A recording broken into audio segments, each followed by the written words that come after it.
Hi friends, welcome to Vedas kitchen. ఈరోజు మనం చేయబోతున్న రెసిపీ పేరు కోడిగుడ్డు కారం పాలకూర. దానికి కావాల్సిన పదార్థాలను చూద్దాం.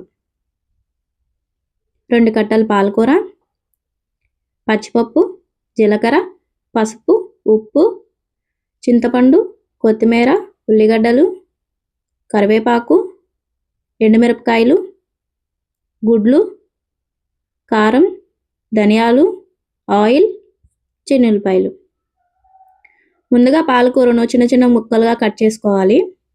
చిన్న ముక్కలుగా కట్ చేసుకున్న పాలకూరను శుభ్రంగా కడిగి ఒక బౌల్లోకి తీసుకొని పక్కన పెట్టుకుందాం. అదేవిధంగా ఉల్లిగడ్డ ముక్కలను కూడా కొంచెం పెద్ద ముక్కలుగా కట్ చేసుకొని పక్కన పెట్టుకుందాం. ముందుగా స్టవ్ను వెలిగించి ప్యాన్లో ఆయిల్ వేసుకోవాలి. ఆయిల్ హీట్ అయిన తర్వాత 2 స్పూన్ల ధనియాలు, 1 స్పూన్ జీలకర్ర, 4 టేబుల్ స్పూన్ పచ్చిపప్పును వేసుకొని ఒకసారి మిక్స్ చేసుకుందాం.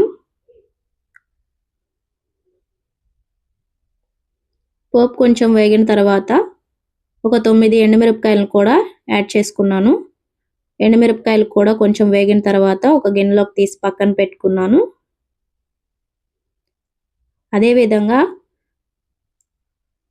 ప్యాన్లోకి మనం ముందుగా కట్ చేసి పెట్టుకున్న ఉల్లిగడ్డ ముక్కలను కూడా వేసుకొని అందులోకి 1 టేబుల్ స్పూన్ సాల్ట్, చింతపండును కూడా వేసుకొని ఒకసారి మిక్స్ చేసుకుందాం.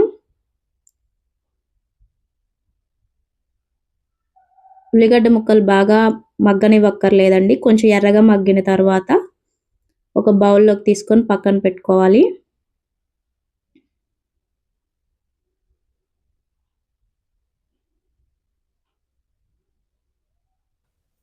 ఇప్పుడు ఒక మిక్సీ జార్ని తీసుకొని మనం మగ్గ పెట్టుకున్న ఉల్లిగడ్డలు,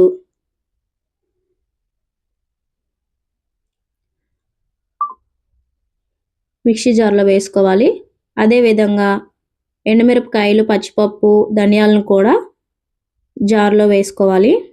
అందులో 1 టేబుల్ స్పూన్ ఉప్పు, 3 టేబుల్ స్పూన్ కారంను వేసుకున్నాను. స్పైసీ ఎక్కువ తినేవాళ్ళు ఇంకో టేబుల్ స్పూన్ కారంని యాడ్ చేసుకోవచ్చు. ఇప్పుడు దీన్ని కొంచెం మెత్తగా గ్రైండ్ చేసుకుందాం. నేను చిన్న చిన్న ముక్కలు కనపడే విధంగా కారంను గ్రైండ్ చేసుకున్నాను. అదేవిధంగా ప్యాన్లోకి ఒక 1/2 టేబుల్ స్పూన్ ఆయిల్ను వేసుకోవాలి. ఆయిల్ హీట్ అయిన తర్వాత మనం ముందుగా పక్కన పెట్టుకున్న గుడ్డలను కూడా పగలగొట్టుకొని చిన్న చిన్న ముక్కలు వచ్చేంత వరకు ఫ్రై చేసుకోవాలండి. పిల్లలు చిన్న ముక్కలుగా ఉంటే గుడ్లను బాగా ఇష్టపడతారు. ఇప్పుడు మనం చిన్న ముక్కలుగా వచ్చేంత వరకు గుడ్లను ఫ్రై చేసుకుందాం.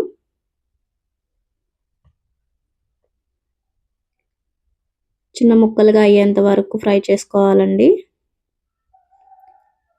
చిన్న ముక్కలుగా అయిన తర్వాత ఒక బౌల్లోకి తీసుకొని పక్కన పెట్టుకుందాం. అదే ప్యాన్లోకి 1 టేబుల్ స్పూన్ ఆయిల్ని వేసుకోవాలి. ఆయిల్ హీట్ అయిన తర్వాత 1 టేబుల్ స్పూన్ పచ్చిపప్పు, 1 టేబుల్ స్పూన్ జీలకర్ర, 2 ఎండుమిరపకాయలను తుంచి వేసుకొని పోపుని కొంచెం వేగనివ్వాలి. తర్వాత 2 చిన్నులపాయ ముక్కలను కట్ చేసుకొని చిన్న చిన్న పీసెస్ లాగా ఆయిల్లో వేసుకొని పచ్చివాసన పోయేంత వరకు మగ్గనివ్వాలి.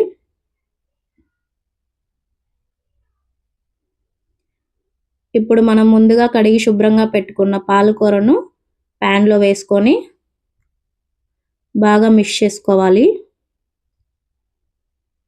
ఇప్పుడు మూత పెట్టుకొని ఒక 5 నిమిషాల పాటు బాగా మగ్గనివ్వాలండి పాలకూరను.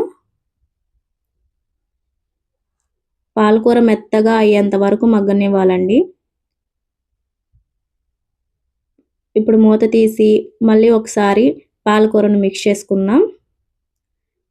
ఇప్పుడు ఒక 1/2 టేబుల్ స్పూన్ పసుపు, ఒక 1/2 టేబుల్ స్పూన్ ఉప్పును వేసుకొని మళ్ళీ ఒకసారి మిక్స్ చేసుకుందాం.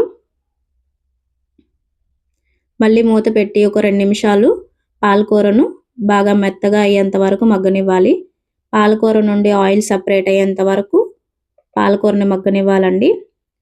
పాలకూర నుండి ఆయిల్ సపరేట్ అవుతుంది. ఇప్పుడు మనం ముందుగా పక్కన పెట్టుకున్న ఉల్లిగడ్డ కారంను ప్యాన్లో వేసుకొని పాలకూర ఉల్లిగడ్డ కారం బాగా మిక్స్ అయ్యేంత వరకు గరిటెతో కలుపుకుంటూ ఉన్నాం.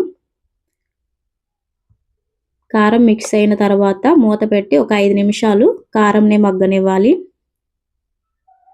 కారం నుండి ఆయిల్ సెపరేట్ అయ్యేంత వరకు మగ్గనివ్వాలండి.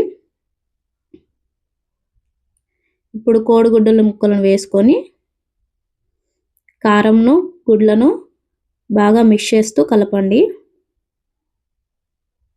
తర్వాత కొంచెం కొత్తిమీర కరివేపాకు వేసుకొని ఒకసారి మిక్స్ చేసుకుందాం.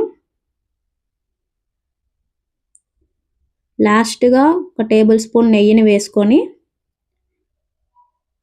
ఒకసారి బాగా కలుపుదాం. టేస్ట్ బాగా ఉంటుందండి, మంచి వాసన కూడా వస్తుంది. ఇంతేనండి, కోడిగుడ్డు కారం పాలకూర తయారైపోయింది. దీన్ని మనం ఒక బౌల్లోకి సర్వ్ చేసుకుందాం. ఇదే ఫ్రెండ్స్ కోడిగుడ్డు కారం పాలకూర. ఈ వీడియో మీకు నచ్చినట్టయితే లైక్ చేయండి, షేర్ చేయండి, సబ్స్క్రైబ్ చేసుకోండి ఛానల్ని.